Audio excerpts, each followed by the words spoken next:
আসলে বলার কিছু নেই, এখানে তো আপনারা বুঝতেই পারছেন যে আমরা এখানে একটা হয়রানির শিকার হচ্ছি। কারণ আমার লয়ার যেভাবে বললো আর কি, আপনারা যদি পুরা ওভারঅল কেসটা দেখেন তাহলে স্পষ্টভাবে ক্লিয়ার হবেন।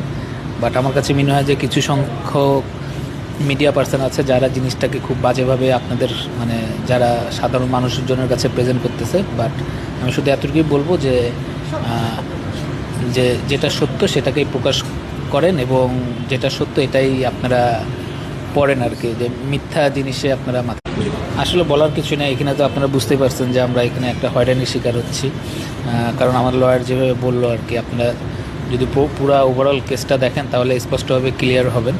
বাট আমার কাছে মনে হয় যে কিছু সংখ্যক মিডিয়া পার্সন আছে যারা জিনিসটাকে খুব বাজেভাবে আপনাদের মানে যারা সাধারণ মানুষের জনের কাছে প্রেজেন্ট করতেছে। বাট আমি শুধু এতটুকুই বলবো যে আহ, যেটা সত্য সেটাকেই প্রকাশ করেন, এবং যেটা সত্য এটাই আপনারা পড়েন আর কি, যে মিথ্যা জিনিসে আপনারা মাথা